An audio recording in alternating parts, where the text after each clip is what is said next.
قال النبي صلى الله عليه وآله وبركاته وسلم السلام قبل الكلام السلام عليكم ورحمة الله وبركاته.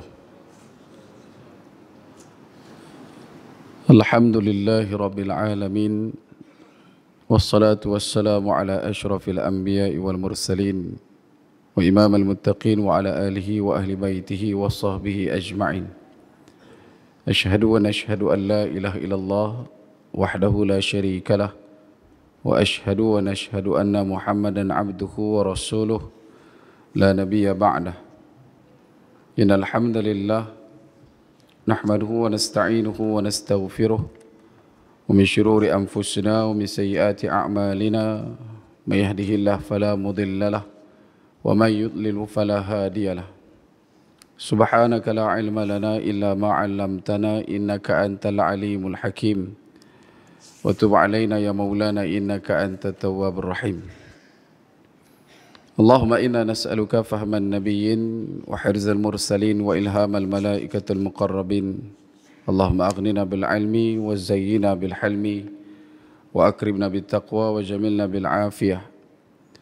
نويت التعلم بالتعليم وتذكر بالتذكير ونفع والانتفاع والإفادة والاستفادة والحث على التمسك بكتاب الله وسنة رسوله ودعاء إلى الهدى ودلالة على الخير ابتغاء وجه الله وقربه ومرضاته وثوابه لله تعالى.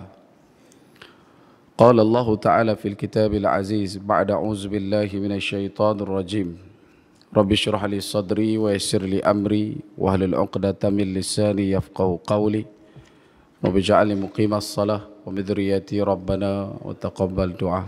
أما بعد. Alhamdulillah, pertama-tamanya dan selama-lamanya kita rafakkan syukur kehadrat Allah Subhanahu wa taala dengan faham, sedar dan segar bahawasanya Allah jualah yang menciptakan langit dan bumi serta apa yang ada di antara keduanya dengan kekuasaan mutlak milik Allah dan ketunggalan Allah Subhanahu wa taala. Seterusnya salawat serta salam ke atas junjungan besar baginda Nabi sallallahu alaihi wasallam, manusia menjadi asbab musabab paling utama dan mulia sehingga kita diberikan kebaikan, kita dihimpunkan dalam ketaatan, diberikan pinjaman iman dan Islam sampai ke malam ini. Masih lagi diberikan kesempatan untuk berada dalam bulan Dzulhijjah yang telah pun kita lalui permulaannya, telah pun kita bertukus lumus menyelesaikan 4 hari yang Allah Subhanahu wa taala sempatkan untuk kita berada, Yaumul Adha, Yaumul Minan dan juga hari Tasyrik yang disebutkan, dan kita masih lagi disempatkan untuk berada dalam kunjungan hari-hari menelusuri perjalanan Dzulhijjah yang juga merupakan bulan haram. Maka ambillah kebaikan kerana disempatkan berada dalam bulan ini untuk meningkatkan amalan dan menjauhkan persengketaan. Haramkan tubuh badan kita, lidah, fikir kita, pandang, dengar kita untuk mencari keburukan, kesalahan sesama orang yang beriman kepada Allah Subhanahu wa taala. Dan perbanyakkan juga untuk berselawat ke atas baginda Nabi sallallahu alaihi wasallam. Moga-moga dengan banyaknya berselawat akan menjadi asbab kita didudukkan bersama baginda Nabi sallallahu alaihi wasallam di akhirat kelak insya-Allah. Allahumma salli ala sayyidina Muhammad wa ala ali sayyidina Muhammad kama sallaita ala sayyidina Ibrahim wa ala ali sayyidina Ibrahim wa barik ala sayyidina Muhammad wa ala ali sayyidina Muhammad kama barakta ala sayyidina Ibrahim wa ala ali sayyidina Ibrahim fil alamin innaka Hamidun Majid. Baik. Tuan-tuan sidang hadirin muslimin mukminin rahimakumullah sekalian, insya-Allah pada malam ini kita akan sambung perkongsian kita dalam mengisi ruang iktikaf dan juga menantikan masuknya waktu Isyak pada malam ini. Daripada perkongsian kitab Umurul Umatil Islam wa Zuhuril Imam Mahdi alaihi salam yang kita tangguhkan pertemuannya yang lalu, dan pada malam ini kita sambung di muka surat 119, fasal kedua, ciri-ciri Al-Masih Ad-Dajjal. Kata pengarang kitab, Dajjal adalah seorang lelaki dari kalangan anak manusia dari kaum Yahudi yang berupa buruk, berperangai dan berbentuk seperti syaitan. Ia dikelilingi oleh syaitan-syaitan dan diikuti pula oleh 70,000 orang Yahudi dengan toga di kepala. Adapun tentang dua orang tuanya, telah bersabda Rasulullah sallallahu alaihi wasallam, "Yamkus Abu Dajjal 30 sanah la yuladu lahuma thumma yuladu lahuma ghulam a'warun adarru syai'in wa aqallu manfa'ah tanamu 'ainuhu wa la yanamu qalbuhu summa na'at abawayhi faqala abuhu rajulun tawil mudtaribul lah tawilul anf ka'anna anfahu min qarun wa ummuhu imra'atun fardakhiyatun azimatus sadiyain." Orang tua Dajjal, kata Nabi SAW, tidak pernah mendapatkan anak selama salafina thanah, 30 tahun. Kemudian lahirlah dari keduanya seorang anak lelaki yang hanya bermata satu, berperangai buruk dan sangat sedikit manfaatnya. Dan ketika matanya tertidur, hatinya tidaklah turut tertidur. Kemudian baginda Nabi SAW bersabda, menerangkan tentang kedua-dua orang tuanya dengan mengatakan ayahnya adalah seorang lelaki yang bertubuh tinggi, berdaging tidak teratur, berhidung panjang seolah-olah hidungnya adalah paruh burung. Ibunya adalah seorang wanita besar, bertangan panjang dan berdada besar. Hadis ini diriwayatkan oleh Imam Ahmad daripada Abu Bakar dan diriwayatkan juga oleh Imam Tirmizi dari jalur Hamad bin Salamah. Dan hadis ini berada dalam kedudukan hadis hasan. Adapun tentang gambaran tubuh dan bentuk Dajjal, Rasulullah SAW telah menerangkan hal tersebut dengan lengkap dan jelas yang tidak perlu diragukan lagi untuk mengenalinya. Di antaranya ada ciri-ciri yang kelihatan dari jauh dan ciri-ciri yang kelihatan dari dekat. Yang pertama, apabila anda melihatnya dari jauh, ia adalah seorang lelaki yang pendek, berbadan sangat besar, berkulit coklat merah yang murni, pipinya merah, berkepala besar seolah-olah kepalanya adalah ular, berambut sangat kerinting yang berbintik-bintik seakan-akan ia dibuat dari air, dan batu kelikir tebal berkelok-kelok, seolah-olah rambutnya itu adalah dahan-dahan pokok. Hujung tapak kakinya berdekatan sedangkan tumitnya berjauhan. Yang kedua, apabila anda melihatnya dari dekat, ia adalah seperti syaitan. Bahagian kanan wajahnya terhapus, tidak bermata dan tidak beralis. Mata kirinya menyala berwarna hijau seolah-olah ia adalah binatang yang berkilau. Seolah-olah ia adalah kaca hijau yang mengembung, terbelalak dan membengkak di atas pipinya, seperti sebiji anggur yang terapung atau seperti ludah di dinding. Jadi Dajjal itu adalah bermata sebelah, mata kanannya terhapus, tidak bercahaya, sedangkan mata kirinya menjulur keluar, membelalak dan mengembung atau menjulai di atas pipinya. Kemudian disebutkan juga oleh pengarang, Rasulullah ingin mencukupkan keterangannya tentang ciri-ciri Dajjal yang terperinci sampai di sini sahaja, tetapi Allah Subhanahu wa taala berkehendak untuk menerangkannya dengan lebih jelas sehingga tidak seorang pun yang meragukannya, sebagaimana disebutkan oleh Rasulullah sallallahu alaihi wasallam dalam satu hadis yang disebutkan, maktubun baina ainai kafirun tahajjaha Rasulullah sallallahu alaihi wasallam kaf fa ra yaqra'uha kullu mu'minin qari'in wa ghair qari'in. Tertulis di antara dua matanya perkataan kafir yang dieja oleh Rasulullah SAW dengan perkataan kaf, fa dan ra yang dapat dibaca oleh setiap mukmin yang pandai membaca ataupun ghair ataupun mukmin yang buta huruf. Ini pengenalan dalam bab ciri-ciri Dajjal. Yang pertama disebutkan oleh pengarang bahawasanya Dajjal hakikatnya adalah seorang lelaki dan dia bukanlah perempuan, dia bukanlah makhluk yang lain daripada keturunan Nabi Adam AS. Dia adalah manusia yang kita sedia maklum. Yang keduanya secara khusus disebutkan mengikut pengarang bahawasanya lelaki Dajjal ini adalah datang dari keturunan kaum Yahudi yang mempunyai dan memiliki rupa yang buruk, bahkan perangainya juga buruk dan berbentuk seperti syaitan. Maksudnya tidak ada nilai kebaikan dan juga tidak ada nilai kesolehan pada diri Dajjal ini. Dan dia dikelilingi oleh syaitan-syaitan dan diikuti oleh 70,000 orang Yahudi dengan toga di kepala. Dalam hadis yang disebutkan yang merujuk kepada dua benda, iaitu yang pertama adalah tailasah. Tailasah ni pakaian satu kain yang tidak dijahit, yang diletakkan di atas kepala, dibiarkan turun ke bawah, dan orang Yahudi Aspahan yang memakai pakaian sedemikian. Yang kedua, dalam perincian berkenaan dengan toga. Toga ini juga merujuk kepada satu jenis pakaian orang-orang Rom yang dikenalkan pada zaman sebelum daripada kenabian Nabi Isa alaihissalam. Seperti mana yang kita dapat lihat di kalangan kelompok-kelompok pemimpin-pemimpin Yunani yang pakai satu kain dan dibalut ke seluruh badan. Dan pakaian itulah yang ditunjukkan dalam era Alexander the Great ataupun Cyrus the Great. Satu kain dia pakai, dia balut. Dan pakaian toga itu dipakai oleh kedua-dua jantina, laki dan perempuan. Sehinggalah beberapa tahun sebelum Masihi, orang perempuan tidak lagi memakai toga kerana ia lebih terdedah.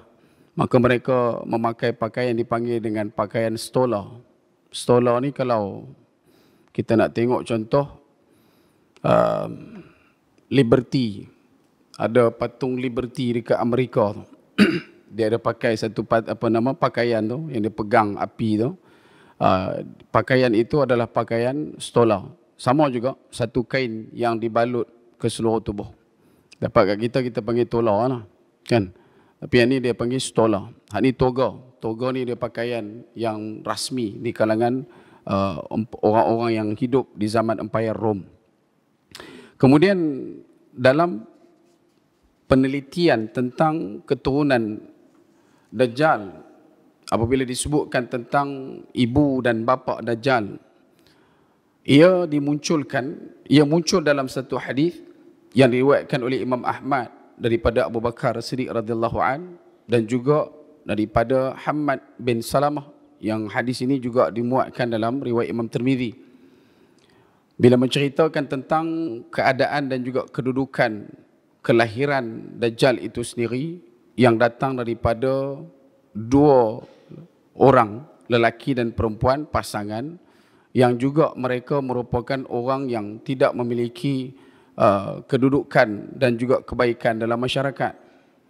Dan dalam waktu yang sama, postur tubuh badan Dajjal itu dikhanakan oleh gen keturunan daripada ibu dan bapa dia, kalau ikut daripada apa yang disebutkan oleh pengarang. Kemudian dalam sikap dan ciri yang pertama dikatakan oleh pengarang kitab, apabila anda melihatnya dari jauh, dia adalah seorang lelaki yang pendek, bukanlah orang yang memiliki tubuh yang tinggi lampai. Badan dia sangat besar, berkulit coklat merah yang murni, merah yang jelas kemerahan, coklat kemerahannya, pipinya merah, berkepala besar dan seolah-olah kepalanya adalah ular, berambut sangat kerinting dan berbintik-bintik. Ia merujuk kepada kerinting yang begitu rapat. Dan ciri-ciri ini disebutkan oleh Imam Ahmad dalam musnadnya dan diriwayatkan oleh Abu Ya'li dari Ibnu Abbas. Sanad ini disahihkan oleh Al-Hafiz Ibnu Kathir dalam kitab tafsirnya, Tafsir Quran Al-Azim. Dan hujung tapak kakinya berdekatan, sedangkan tumitnya berjauhan, yang memberikan maksud bila dia berjalan, kedudukannya seperti kengkang ataupun membuat kedudukan kakinya seperti bulatan O. Dia punya lutut dia sedikit ke tepi dan kaki bawah itu lebih mendekat di antara satu sama lain. Dan bila dia berdiri ataupun dia bergerak, kita akan nampak di bawahnya, di bahagian kakinya itu seperti bulatan. Yang kedua, apabila dilihat daripada dekat, ia adalah seperti syaitan bahagian kanan wajahnya terhapus, tidak bermata dan tidak beralis. Mengikut dalam satu catatan disebutkan, situasi dan juga ciri ini adalah ciri yang didapati selepas daripada Malhamah Al-Kubra. Kerana ada juga dalam riwayat ini menyebutkan Dajjal ini muncul pada 40 tahun yang pertama, kemudian muncul pada kali kedua selepas daripada Malhamah, sebelum peristiwa pembunuhan Dajjal oleh Nabi Isa AS. Dan disebutkan pengkhususan berkenaan dengan mata kirinya yang menyala berwarna hijau. Dia seakan-akan hanya dia menggunakan sebelah matanya sahaja, dan kedudukan matanya pula duduk dalam keadaan yang mengembung, sedikit terjulur keluar, terbelalak dan membengkak seperti buah anggur yang berjuntai, dan juga disebutkan seperti ludah yang melekat di dinding nak turun ke bawah. Dan Dajjal itu bermata sebelah, dalam keadaan mata kanannya terhapus, iaitu tidak mampu untuk melihat dengan menggunakan mata kanan. Dan di hujung disebutkan Dajjal tertulis di dahinya dengan kalimah kafirun, iaitu huruf kaf, fa dan ra yang berasingan, dan dapat dibaca oleh orang yang memiliki nilai keimanan, sama ada orang tersebut adalah orang yang mampu membaca ataupun tidak. Dan kemudian antara ciri-ciri yang lain yang disebutkan, sabda Rasulullah sallallahu alaihi wasallam, fa idza huwa rajulun jasimun ahmaru ja'adur ra's a'warul ain. Dajjal juga dikenal sebagai A'war Ad-Dajjal. Kenapa digelar dengan panggilan A'war Ad-Dajjal? Kerana kedudukan mata sebelahnya, sebelah kanannya yang buta. Dan Al-A'war Ad-Dajjal, dia dipanggil dengan panggilan demikian kerana sifat dan ciri tersebut begitu menonjol. Dalam hadis yang disebutkan ini, baginda Nabi SAW mengatakan, maka ternyata Dajjal itu adalah seorang lelaki yang berbadan besar, berkulit merah, berambut kerinting dan bermata sebelah. Yang kedua, dalam hadis Nabi SAW diriwayatkan oleh Abu Daud dari Ubadah Ibn Samit, dan diriwayatkan oleh Imam Ahmad. Kata Nabi SAW, innal masih ad-dajjal rajulun qasirun afhaju ja'adin a'war matmusul ain. Sesungguhnya Al-Masih Ad-Dajjal adalah seorang lelaki yang pendek, hujung tapak kakinya berdekatan, sedangkan tumitnya berjauhan, berambut kerinting, bermata sebelah dengan mata yang terhapus. Kemudian yang ketiga, dalam satu mafhum hadis Nabi SAW, sesungguhnya kepala Dajjal dari belakang tebar berkelok-kelok, seperti beralun-alun bentuk kepalanya, disebabkan rambutnya kerinting yang rapat dan kulit kepalanya yang tidak sekata. Dia menimbulkan kedudukan tekstur rambut tersebut sehingga nampak seakan-akan ada alun di bahagian kepala. Dan sebab tu disebutkan tadi seperti ada ular yang melingkari di atas kepala dia. Kemudian dalam satu lagi hadis yang disebutkan daripada Imam Ahmad, diambil pada jalur Anas dan juga Abu Huzaifah, dimuatkan dalam kitab Jami' As-Saghir oleh Imam Suyuti, sabda Rasulullah sallallahu alaihi wasallam, inna dajjal mamsuhul ain yusra. Sesungguhnya Dajjal itu terhapus matanya yang sebelah kiri. Jadi memberikan satu lagi definisi yang lain berkenaan dengan kedudukan mata yang mana dimiliki oleh Dajjal itu yang tidak boleh digunakan. Kemudian disebutkan a'warul ainil yumna ka'annaha anbatun tafiyah, bermata celik sebelah kanan seolah-olah ia adalah biji anggur yang terapung. Hadis ini dimuatkan dalam Sahih Bukhari, jalur diambil daripada Abdullah ibn Umar radhiyallahu an, dimuatkan dalam Kitabul Fitan bab zikr Dajjal. Dan yang keenam disebutkan oleh pengarang sabda Rasulullah sallallahu alaihi wasallam, ala wa innahu a'war wa inna rabbakum laysa bi'a'war maktubun baina ainai kafirun yaqra'uhu kullu mu'min. Bukankah sesungguhnya dia bermata sebelah, tertulis di antara dua mata Dajjal itu kafir, yang dapat dibaca oleh setiap mukmin.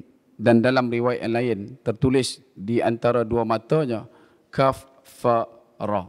Itu di antara yang disebutkan oleh pengarang berkenaan dengan sifat dan juga ciri Dajjal yang ditonjolkan.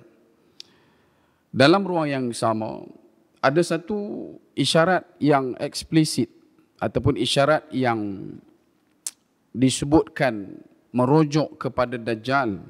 Kata ulama yang dimuatkan dalam Al-Quran pada suratul An'am ayat 158, Allah Subhanahu wa taala berfirman, "Yauma ya'ti ba'du ayati rabbika la yanfa'u nafsan imanuha lam takuna amanat min qablu aw kasabat fi imaniha khaira."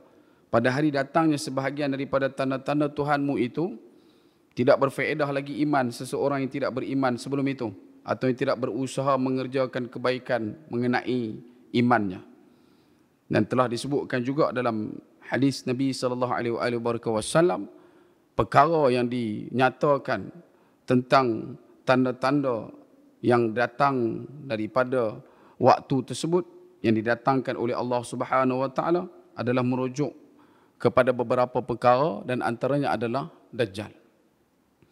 Dan dalam waktu yang sama, bila disebutkan tentang ciri Dajjal, kedudukan Dajjal meraih pengikut yang begitu ramai adalah dikarenakan pada awal kemunculan Dajjal, dia adalah satu orang yang biasa, yang normal, tidak ada kedudukan dan juga keadaan seperti mana yang disebutkan dalam keadaan matanya terbelalak keluar, ada tulisan kafara dan sebagainya. Tidak.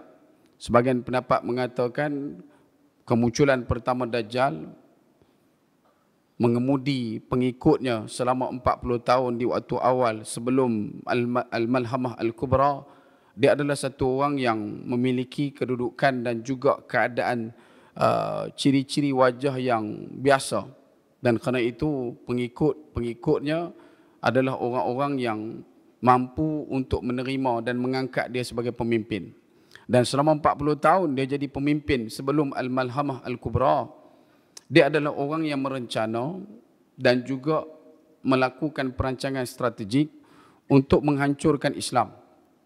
Tidak ada satu pun ruang untuk umat Islam bernafas, melainkan setiap daripada tempat-tempat yang ada umat Islam pasti akan dikerumuni oleh tentera-tentera Dajjal itu dan akan dihancurkan sehancur-hancurnya.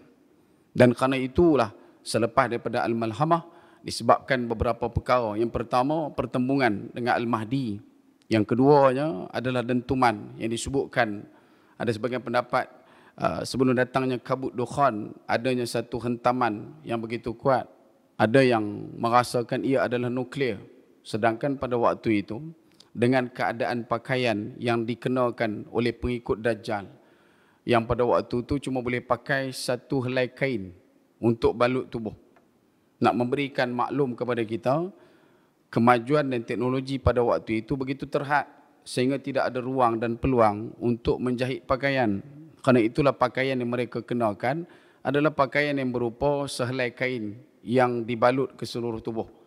Dan menolak satu pandangan yang mengatakan ia ada kaitan dengan nuklear adalah dikarenakan sebelum daripada peperangan itu berlaku, seluruh kemampuan teknologi persenjataan dunia telah pun diluputkan secara 100%.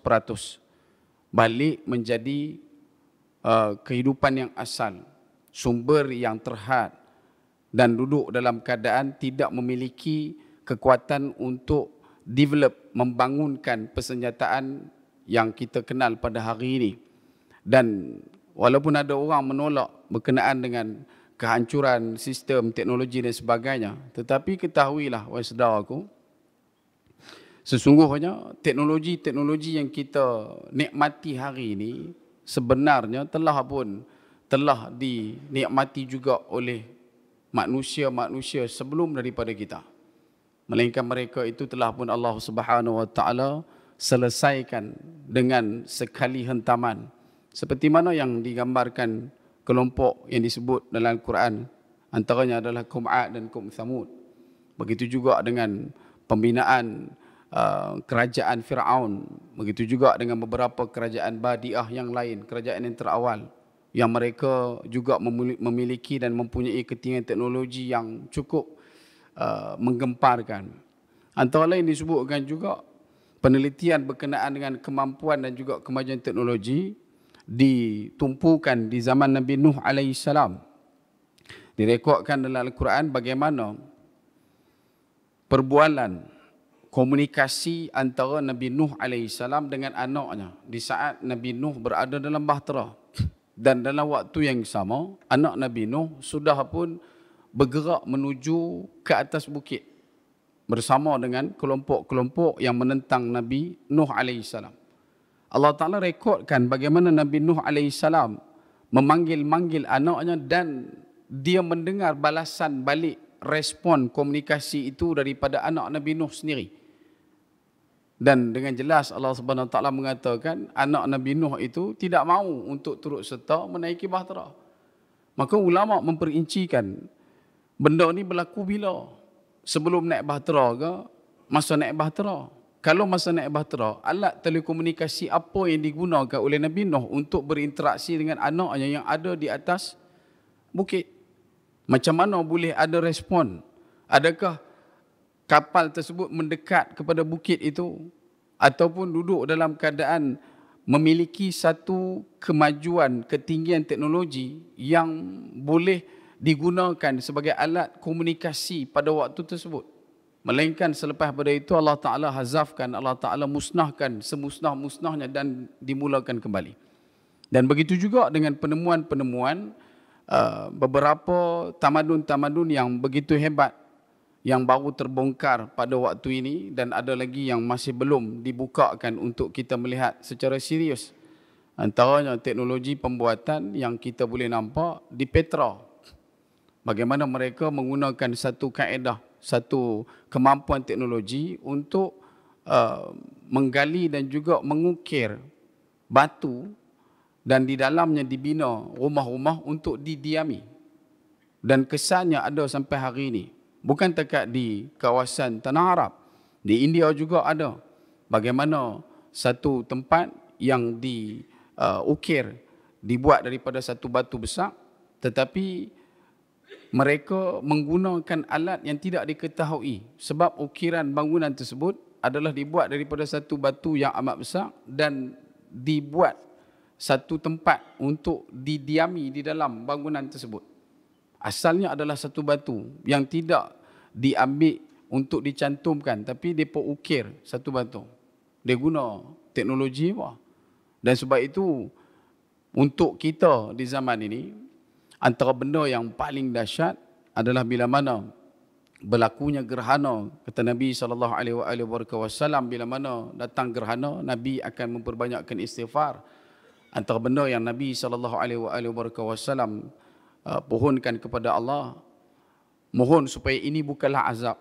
Kerana selama mana Nabi SAW ada dan umat Nabi SAW ada, azab seperti mana yang ditimpakan kepada kaum Ad, kepada kaum Samud, kepada kaum Lut, kepada kaum Nuh, tidak akan ditimpakan kepada umat Nabi SAW. Melainkan semuanya itu akan disimpan taramkan selepas daripada kematian, iaitu di hari kebangkitan kelak. Dan begitu juga bila disebutkan tentang persediaan kelompok-kelompok yang mengikuti Dajjal. Dajjal bukan berdiri pada dirinya semata-mata, tetapi diperkuatkan dengan orang-orang yang ada di keliling. Dan itu adalah apa yang disebutkan berkenaan dengan Ad-Dajjal.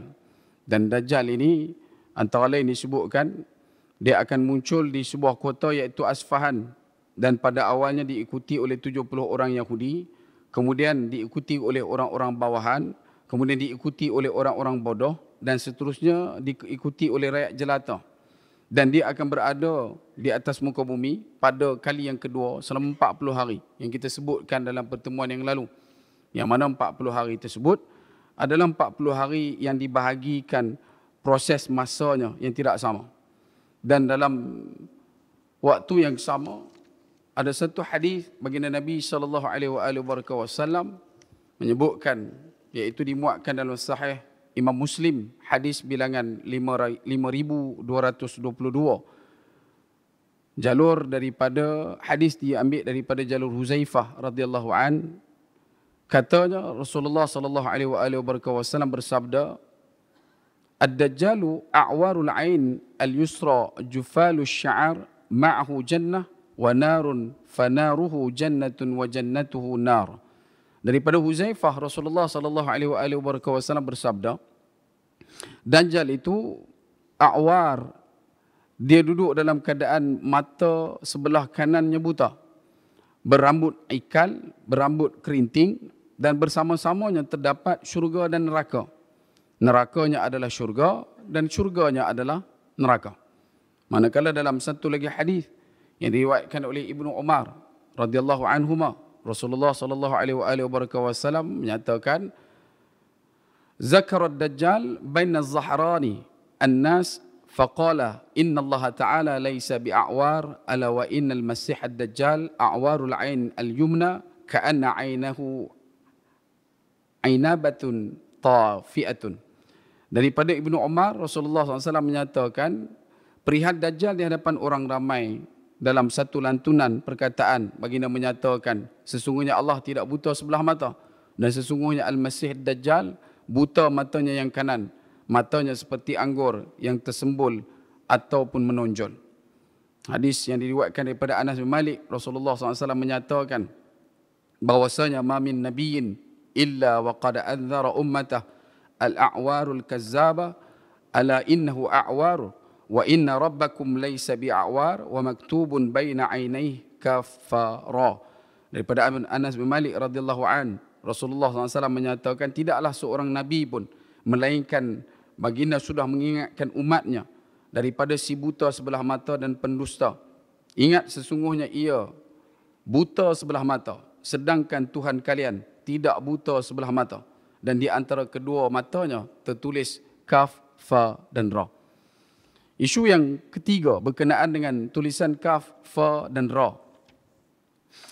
Antara benda yang disebutkan oleh ulama, bukanlah kemampuan untuk membaca itu yang diperbesarkan, tetapi konsistensi ataupun istiqamahnya, berterusannya seseorang itu menjaga keimanan dalam dirinya, keluarganya, keturunannya, itulah yang bakal membuahkan hasil untuk orang-orang ini mampu untuk melihat tanda kafara itu.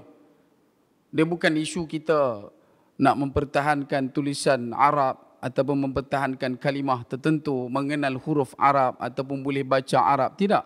Tetapi menjaga keimanan dalam diri, ia adalah password, kunci utama untuk orang ni boleh nampak kalimah kaf, fa dan ra. Kalau diambil balik pada ruang hari ini bersama dengan tentera-tentera Dajjal yang kita sebutkan dulu, Dajjalun Kazzabun, ramai orang yang terpeleset dan juga terseliuh nilai dirinya mengikut dan juga menurut telunjuk Dajjal, bukan dikarenakan mereka adalah orang-orang yang bodoh, bukan dikarenakan oleh mereka adalah orang-orang yang buta, dan bukan juga mereka adalah di kalangan orang yang tidak mengenal dan tidak mengetahui tentang Dajjal, melainkan hanya satu, iaitu mereka berada dalam kedudukan tidak memiliki keampuhan iman yang sepatutnya dan secukupnya untuk menepis dan juga mengelak daripada menurut Dajjal-Dajjal. Dan pada hari ini yang kita duk jumpa adalah nilai dan juga situasi yang sama. Ada tempat yang menganjurkan maksiat, maka dipenuhi tempat tersebut dengan orang-orang Islam. Bukan mereka tidak mengetahui itu adalah kemaksiatan. Maksiat tahu. Judinya tahu haram. Zinanya tahu haram. Araknya tahu haram. Tetapi kenapa dipenuhi? Ia bukan isu berkenaan dengan pengetahuan, ilmu. Tetapi ia lebih kepada konsistensi iman yang ada dalam diri. Bahkan ada orang yang tidak jadi masalah untuk konsum, untuk makan di tempat yang tidak ada nilai kehalalan secara jelas. Sampai ke tahap ada orang mendalilkan asal ada tempat tersebut disinggah oleh wanita yang bertudung, maka itu adalah tempat yang boleh dimakan. Walaupun sajian itu disajikan oleh orang yang tidak beriman. Di Indonesia pada beberapa bulan belakangan, mereka membincangkan tentang isu pork free. Betul ya? Baru ni saya sebut free pork. Free pork babi percuma dia tak. Pork free, tidak ada khinzir. Sebab ada dah di kalangan kelompok kecil ini dulu yang berdiri pada nilai-nilai kesejagatan, keharmonian, meraihkan segala cuisine ataupun segala hidangan yang disediakan oleh kebangsaan itu, mana-mana orang yang duduk di dalam negara mereka, tanpa perlu untuk mengira dan tidak perlu untuk diambil tahu tentang kehalalannya. Sampai ke tahap asal saja ada dekat situ satu pelekat ataupun satu simbol diletakkan, satu label yang digantung pork free, maka mereka pun kata boleh makan. Di tempat kita tak ada lah macam tu, tetapi bila jumpa tempat dia tulis vegetarian, weh, celapak ni. Ramai. Kita pun penin. Risau satu pasal, penin satu pasal. Sebab benda tu dirasakan sebagai tidak menjadi satu masalah. Bukanlah kita meletakkan mestilah orang tu menjalankan nak masak tu mestilah baca bismillah, nak kena masuk Islam dulu, tidak. Tetapi isunya, bukankah banyak lagi tempat orang Islam yang boleh kita pergi untuk jana ekonomi, untuk kita telan benda yang dibenarkan itu, daripada kita nak gelut pergi dekat tempat yang sudah jelas ketidakhalalannya. Dan sebab itu, apa yang kita nak sebutkan, ia bukan berkisar tentang maklumat ataupun keilmuan seseorang, tetapi bagaimana natijah kebaikan daripada keimanan itu mampu untuk menepis dan juga mengelakkan diri seseorang daripada terjerumus ke kancah kegelapan dan juga kesilapan, mengangkat nilai-nilai kedajalan dalam kehidupan, termasuk dalam bab kepenggunaan harian, bab makannya, bab pakainya, bab tempat untuk hiburannya, bab tempat untuk mencapai ketenangan dan sebagainya. Sebab itu antara benda yang diingatkan kepada kita, tidak lain tidak bukan, akhir zaman adalah satu zaman yang kita kena usaha mengikat kuat diri kita dan ahli keluarga kita. Kalau dulu mungkinlah kita rasa macam kita ada kekuatan untuk mengubah seluruh umat yang ada. Kita boleh wujudkan gagasan pemikiran untuk mengangkat masyarakat umat kita ke satu level, ke satu tingkat yang boleh kita katakan sebagai keampuhan dan kekukuhan iman yang terbaik. Tapi bila zaman semakin menekan, perjalanan hidup kita semakin panjang pada hari ini sampai ke saat ini, dia main satu ketika kita dah rasa macam dah perlu untuk kita mengkafirkan diri sendiri. Perlu dah, sampailah satu ketika untuk kita mengguakan diri kita.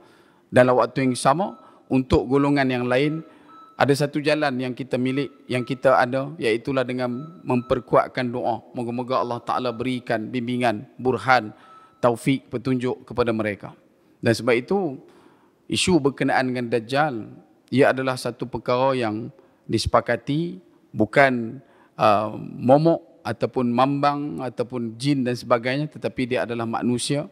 Dia adalah satu orang yang lahir termasuk daripada keturunan anak cucu Nabi Adam alaihissalam, miliki kalimah panggilan Al-Masih kerana dia diberikan kepanjangan umur, dan dia juga diberikan juga apa yang disebutkan sebagai satu bentuk kekurangan yang manusia akan nampak sebagai kelebihan. Dan ini antara benda yang kadang-kadang perlu untuk kita keluarkan faham itu dengan secara jelas. Nanti kadang-kadang kita akan sebut antara kelebihan Dajjal. Dajjal tidak ada kelebihan. Itu semua adalah kekurangan dan kehinaan dia. Cuma kehinaan itu kita rasa macam kelebihan. Dia boleh menghidupkan ibu dan ayah. Dia boleh menurunkan hujan. Dia boleh mengeluarkan makanan daripada telapak tangan dia. Dia boleh menyuburkan satu kawasan dan juga mengkontangkan satu kawasan. Dan ketahuilah, wahai saudaraku, bahawasanya apa yang kita nampak kebaikan di sisi Dajjal itu adalah keburukan, dan setiap keburukan yang ditunjukkan oleh Dajjal itu adalah kebaikan. Dan ini antara benda yang perlu untuk kita persiapkan dan persediakan. Dan di akhir, antara lain yang disebutkan oleh pengarang adalah bahawasanya baginda Nabi SAW menggambarkan Dajjal dengan keadaan dia adalah individu yang buta sebelah mata. Dia bukan Cyclops yang hanya ada satu mata. Rentikanlah kalau dapat mesej video ke lepas hantar dia, Dajjal baru lahir. Tengok budak tu mata ada satu. Itu bukan Dajjal lah. Memang bukan Dajjal. Yang hantar tu kot DJ, kan? Itu tak nak. Dia Dajjal, dia dua mata. Dia memang ada dua mata. Cuma yang nampak sebelah, satu lagi buta. Dan dia juga menjadi penyebar cetus, letus, fitnah daripada dia. Dan ini yang disebutkan yudhillu bihi katsira wa yahdi bihi katsira wa man yudhillu bihi ilal fasiqin. Quran itu duduk dalam keadaan memberikan petunjuk. Quran juga membuatkan orang sesat. Dan siapa yang sesat? Bila mana dia menjadikan Al-Quran, nak memahamkan Al-Quran, dilihat pada orang yang fasik. Dan fasik itu adalah bunga-bunga kepada ciri-ciri kedajalan. Dan sebab itu, disebabkan oleh ketimpangan memahami Al-Quran daripada kelompok ini, membuatkan kita akhirnya menjadi orang yang merasakan perkara yang dibawakan oleh Dajjal itu adalah yang paling benar. Manakala yang bertentangan dengan Dajjal itu adalah satu perkara yang salah.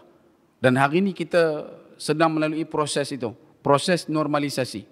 Pengkhianat dikatakan amanah. Amanah dikatakan pengkhianat. Orang yang benar dikatakan salah. Orang yang salah dikatakan benar. Duduk dalam keadaan penipu diangkat. Orang yang melakukan perkara betul diinjak dengan seinjak-injaknya. Kebenaran tidak mampu untuk diluahkan. Tak boleh nak sampaikan kebenaran pada orang. Sebab rasa ada sekatan dalam tu. Ada banyak benda betul kita nak beritahu tapi tak boleh nak beritahu. Dan ini adalah dikarenakan kita sedang melalui proses itu. Duduk dalam proses kedajalan yang sedang dipersiapkan. Sebab tu kita pernah sebut juga kenapa di dalam duit Amerika disebutkan dengan the birth of the new world order dan diletakkan berkenaan dengan lambang piramid yang ada di lautan. Yang nanti kita akan masuk tajuk dia insya-Allah berkenaan dengan Ibnu Sayyad yang menggambarkan bagaimana Nabi SAW menyatakan kepada Ibnu Sayyad bila Nabi tanya apa yang kamu nampak, Ibnu Sayyad kata yang aku nampak adalah satu istana di atas air. Maka Nabi kata itu adalah istana syaitan, itu adalah istana iblis, arsyan iblis. Dan kemudian di duit Amerika tu pun sama juga. Dia letak piramid. Belakang dia tu ada ayat. Kemudian di atas dan di bawah dia tulis the birth of the new world order. Bahkan ada dikaitkanlah juga dengan Florida dan sebagainya. Florida yang bermaksud dukun yang dinantikan. Kelahiran dukun yang dinantikan. Dalam bahasa mereka juga menyebutkan sebagai Tuhan yang dinantikan. Sebab tu kalau berkenaan dengan Taylasah yang awal tadi, kalau tuan-tuan tengok hari ini, di Jenin antaranya, di Palestin, ketumbukan tentera laknat Israel, Zionis ini sedang rancak masuk dan menabrak dan menghancurkan seluruh kawasan penduduk umat Islam di sana. Dan boleh dikatakan, ramai di kalangan tentera-tentera mereka pada hari ini, bahkan dalam belakangan inilah, agak kerap kita jumpa, dah mula mengenakan Taylasah. Dan mula pakai kain tu sambil masuk ke dalam tempat-tempat penempatan orang Islam. Dan ia dah masuk pada satu stage, bukan lagi berdiri pada nilai kenegaraan, tetapi dah masuk pada satu batas penentangan yang dibawakan berasas keagamaan. Dia dah main dah dalam jihad mereka. Sebab tu mereka mengenakan pakaian itu. Sebab tu waktunya kita tak tahu bila, kemuncaknya di mana dan sebagainya. Tetapi perkara ini sedang dipersiapkan untuk kemunculan dan juga keadaan sebenar bakal dilihat oleh kelompok-kelompok tertentu. Jadi, takat tu dulu perkongsian untuk malam ni. Nanti kita akan masuk satu lagi tajuk yang disentuh oleh pengarang. Perbahasan berkenaan dengan di manakah tempat Dajjal itu sekarang. Yang mana mencakupi beberapa hadis Nabi SAW dan juga akan masuk satu lagi bab berkenaan dengan Ibnu Sayyad, insya-Allah. Jadi moga-moga takat itu dulu perkongsian.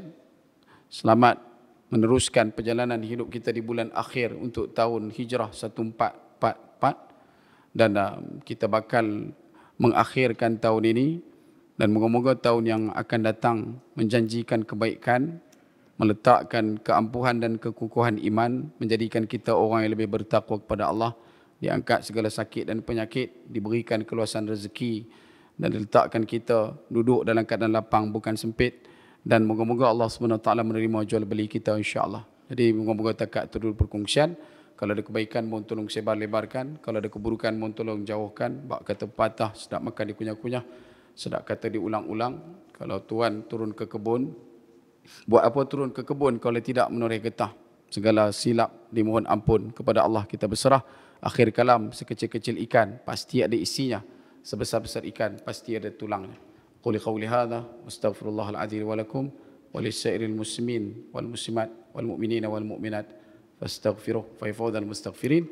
Assalamualaikum warahmatullahi wabarakatuh. Wallahu taala a'lam.